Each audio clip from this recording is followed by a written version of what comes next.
Social media is kind of feeling like another unpaid job for you right now, right? This is you. Listen up. The Social Media Sidekick, or the SMS, is for handmade business owners who want structure without the stress. You get monthly content plans, captions that are already written, Canva templates that you can 100% use with the free plan, trend updates, and light mode options for when life is heavy and busy and, let's be honest, overwhelming. So you can stay visible without spending every spare minute thinking about what on earth to post to actually get views and actually get sales. If you join before the 30th of April at 8 p.m. UK time, you are also going to get exclusive bonus goodies worth over £1,200, all designed to save you hours every single month and help your content actually get you sales, not just likes from your Aunt Julie. This isn't about posting more, it's about posting smarter. And if you want your socials handled, not hanging over you like a to-do list, join us now. Go to handmadebosses.com/SMS fix. The link is also in the show notes. If you are sick and tired of your Etsy to-do list being this epic, endless list, a notebook, whatever, that you just keep adding to and you cannot seem to just do things that move the needle, figure out what you need to do first and when, then this episode is for you.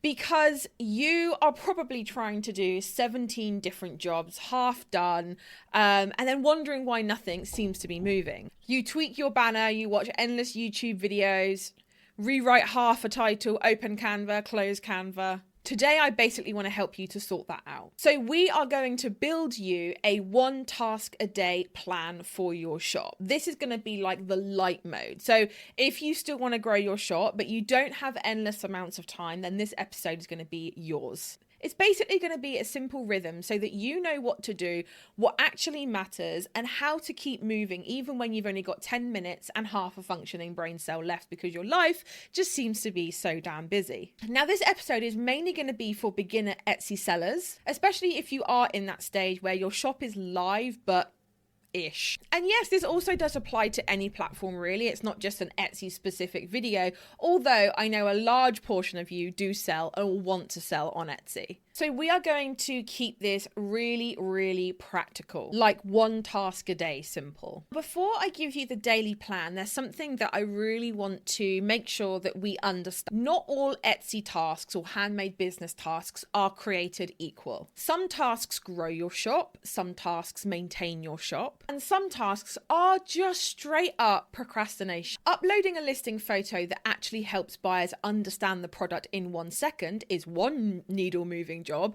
However, you could also be spending 45 minutes choosing between 2 slightly different beige shades for your shop icon. That's not going to move the needle for you. So can you see that you might feel busy, but my question to you is, has all of the tasks that you've done up until this point actually been needle moving tasks? So the question every day for you should not be, what can I do today? The question should be, what small thing today is most likely to improve traffic, trust, or conversion? If a task helps with just one of these, then brilliant.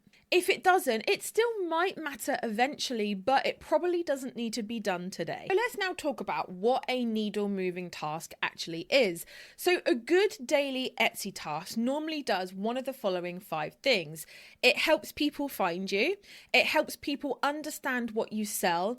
It helps people trust the quality. It helps people decide faster, or it helps you make better decisions. Those are the 5 things that your task should fit into one of those. So let me give you some examples of needle moving tasks.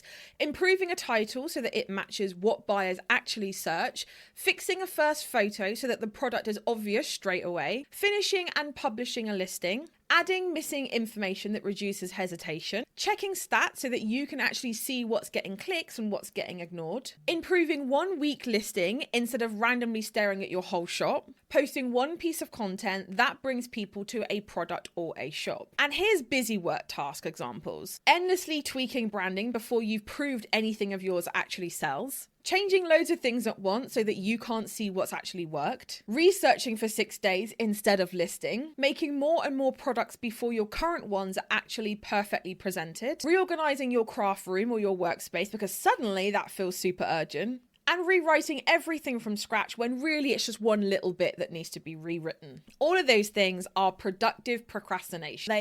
They look busy, they feel busy, but they achieve very little. Here is the simple weekly rotation that I'd love to use for a beginner seller who is feeling really overwhelmed. So Monday, we sort out traffic. Tuesday, we sort out listing quality. Wednesday, we sort out trust. Thursday, we sort out visibility or content, and Friday is a review and reset day. Weekends, if you want to work them, can be optional catch up, making time, or like actually resting, because you're allowed to do that. So let me break down each individual day, starting with day one. Your traffic task is all about getting found. This is where beginners often get super vague. They'll say, I need better SEO, but what they actually do is they stare at tags like they're some kind of ancient language. And we don't really want to be doing that. Your job here on a Monday, when we're doing our traffic tasks, is to simply make your product easier to be discovered by the right person. That is pretty much it. So that might mean improving one listing title, replacing some weak tags that aren't really doing anything for you,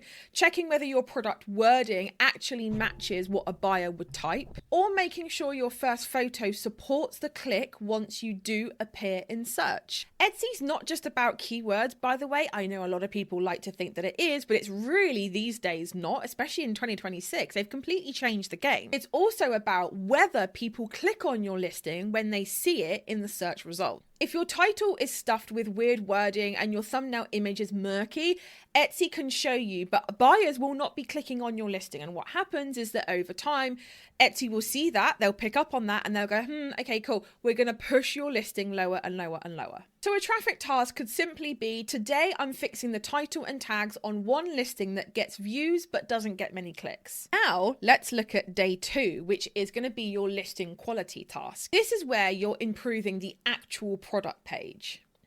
Not all at once, like one listing, one job. We're keeping it super simple. Because if you try to sort out your entire shop in one day, you'll end up emotionally haunted and probably end up on the couch watching Netflix eating Maltesers. A listing quality task might look like rewriting the first 2 lines of your description to hook people in to read it, improving the first photo, adding a scale, whether that be a hand or a measuring tape, whatever, so that people can actually see what the size of the product is, adding a variation photo so people can choose with less confusion, making the processing time clearer, and answer one obvious buyer question within the listing itself. And these listing quality tasks matter because the whole point of this is to eliminate buyer confusion. If your buyer is confused in any way, shape, or form, they will click off and they will not buy. So they don't buy when they have to guess what size it actually is. They don't buy when the first picture is really murky and unclear. They don't buy when the description sounds pretty but doesn't answer any kind of practical questions. A lot of sellers, I think, assume that buyers read every single word or they look at every single picture. They don't. Some do, but most don't really. Most of them are skimming and looking for reassurance. Like, you have to assume that every single buyer is distracted AF whilst they are on their phone looking at your listing. So you have to take that into account. So if your product is handmade earrings, your listing needs to quickly show what are they, how big are they, what do they look like when they're on, are they lightweight, when will they arrive, are they a gift, and what makes them worth this price. That's it. That's the job that your listings have to do. All right, day 3, we are moving into our trust task. This one is massive for new shops, and it can really be, to be honest, a pain in the ass because beginners will obsess over traffic when sometimes the real issue is actually trust. So if a buyer lands on your shop completely cold, what makes them feel safe actually buying from you, actually exchanging money for a product that they hope they're going to receive? That is what today is all about. That is what your trust tasks are for. So trust tasks look like tidy your shop announcement so that it sounds current and helpful, fill in your about section properly, add policies, improve your frequently asked questions, check that your dispatch times make sense, make sure your photos feel professional and consistent enough to reassure people, and encourage reviews after orders in a simple, normal way. And yes, you are allowed to chase them up. Trust is not just about reviews. Trust is built from lots of tiny little signals, not one grand gesture. If your shop has patchy photos, no about section, vague descriptions, and no sense of who is behind the brand or the business, buyers can still buy, but they are going to hesitate a whole heck of a lot more. And that is going to cost you sales. So one daily task might be, today I'm filling out my about section with a clear photo, a short founder story, and what makes my product special. Or today I'm going to review my processing times and make sure they match reality. It's that simple. Now, day 4, visibility or content task. This is going to be your outward facing day. This is going to be the day where you stop assuming Etsy is going to drive all the traffic for you, because I promise you it will not. And I also promise you that if you're relying purely on Etsy traffic, at some point your business is going to die. You don't need a ring light. You don't need like a selfie stick. You don't need outfit changes. You don't need any of those things. So these tasks might simply be post one reel or video showing the product in use, share one behind the scenes clip with a product link, send one email even if you've got a super tiny list, pin one product properly on Pinterest, make one piece of content answering a buyer question, reshare one customer review as a piece of content. A few little hints if you are trying to create content.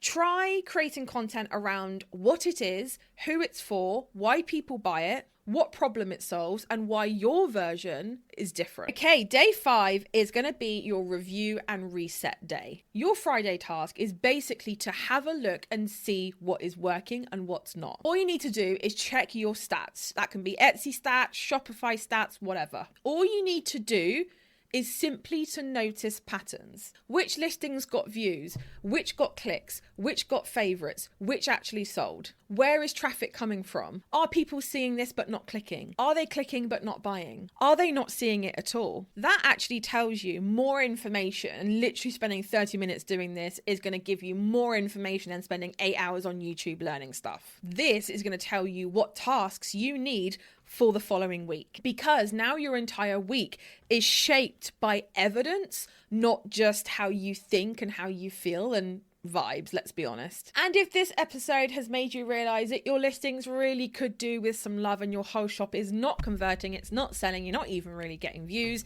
then you need to go and grab my 72-page freebie. And it's literally called Why Your Etsy Listings Aren't Selling and What to Do About It. It'll help you actually work out what's putting buyers off, what to check first, and what to fix without turning it into a full-blown project. Thank you guys so much for joining me. Do not forget to subscribe wherever you are consuming this. If you're watching the video version of this, did you know there's a podcast version, and vice versa? Subscribe on whatever platform you are using, because the same time next week I'm going to be coming at you with another tutorial video with me, my iPad, and some really awesome juicy stuff. But for now, my loves, I will catch you all in the next one. Bye everyone. Thank you so much for tuning in today. If you love this episode, make sure you hit the follow button so you never miss the next one. And also, why not come and hang out with me on Instagram? It's at Handmade Bosses for daily tips, behind the scenes. And also don't forget, you can catch the video version of this podcast over on YouTube too. Until next time, keep going towards your handmade business goals, boss, because the world really does need those special creations that only you can make.